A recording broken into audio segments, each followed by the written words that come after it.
नमस्कार. मी माया तळणकर, नांदेड. गझल प्रावीण्य परिवाराच्या आजच्या उपक्रमामध्ये मी विशेष पाशेर सादर करणार आहे. तत्पूर्वी गझल प्रावीण्य परिवाराचे गझलगुरू आदरणीय श्री प्रवीण पुजारी सर, कुशल तंत्रज्ञ आणि गझलकार PK उर्फ प्रणव बनसोडे सर आणि माझ्या इतर सर्व गझलकार बंधू भगिनींना सस्नेह नमस्कार करून मी पहिला शेर सादर करते. परिवारातील ज्येष्ठ अनुभवी आणि हुकमी गझलकार आदरणीय श्री यशवंत पगारे सर यांचा आनंदकंद या वृत्तातला शेर ऐका तर.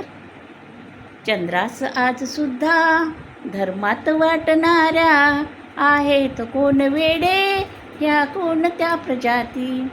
गझलकार म्हणतात की आजच्या विज्ञान युगातसुद्धा दोन वेगळ्या धर्माचे लोक चंद्रावर आपला हक्क दाखवून त्याची आपसात वाटणी करू पाहत आहेत आणि हे पाहून हे मानवच आहेत की दुसऱ्या कुठल्या प्रजाती आहे अशी शंका गझलकारांना येते. खूप सुंदर शेर सर. आणि ह्यानंतर आता दुसरा शेर सादर करते. नेहमी सुंदर शेर लिहिणाऱ्या अनुभवी गझलकारा नीलमताई कदम यांचा वनहरणी या वृत्तातला ऐका तर. वारी नाही करता आली, वारी नाही करता आली, नको शल्य तू मनी बाळ, नको शल्य तू उरी बाळगू, आई बाबा तुझ्याच पाशी, कर सेवा तू त्यांची खाशी, कर सेवा तू त्यांची खाशी. तर पंढरीची वारी करता आली नाही म्हणून खंत वाटणाऱ्याला गझलकारा समजून सांगतात की रुला वारी नाही जमली हरकत नाही, तू तुझ्या आईवडिलाची मनोभावे सेवा कर, म्हणजे तुला विठ्ठल रुक्मिणी भेटण्याचे समाधान मिळेल. वा, नीलमाताई खूपच छान समज दिली शेरातून. आणि ह्यानंतर आता तिसरा शेर सादर करते. परिवारातील अनुभवी गझलकारा योगिताताई काळे यांचा आनंदकंद या वृत्तातला. काय म्हणतात त्या. आलाच राग जर का मी शांत राहते बघ, शिकते कसून संयम ठेवायला मनावर. तर यात ताई म्हणतात राग येणे म्हणजे वाईटच प्रवृत्ती, पण त्यातूनही तो आवरायला पाहिजे. यासाठी योगिताताई म्हणतात की मला जर राग आला तर मी शांततेचा डोस घेते आणि राग शांत करते, मनाचा निग्रह करून संयम पाळते व रागावर विजय मिळवते. वा ताई, खूपच नामी युक्ती शोधून काढली. धन्यवाद.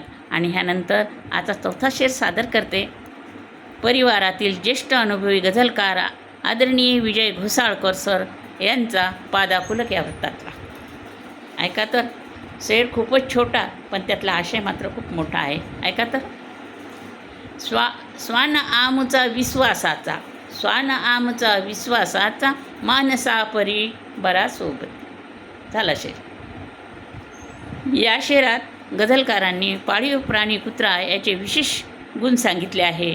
हा प्राणी प्रामाणिक व इमानी असतो. धन्यावर त्याचे अत्यंत प्रेम असते. याची साक्ष ऐतिहासिक किल्ला रायगड येथील मोत्याची समाधी आपल्याला देते. आणि या उलट माणसं मात्र स्वार्थी आणि मतलबी असतात.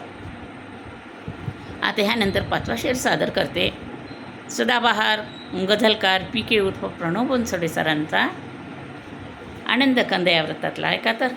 सांगू कसे तुला मी हृदयात साचलेले, सांगू कसे तुला मी हृदयात साचलेले, समजून घे कधी तू काही न बोललेले, समजून घे कधी तू काही न बोललेले. या शेरामधून हे कळते की हे पती पत्नी इतके एकरूप झालेले आहेत की त्यांना त्यांच्या मनातील भावना व्यक्त करण्यासाठी व्यक्त करण्याची गरजच नाही, तर त्यांना त्या आपोआपच कळतात. आणि आरशासारखा स्पष्ट आणि सुंदर शेर सर.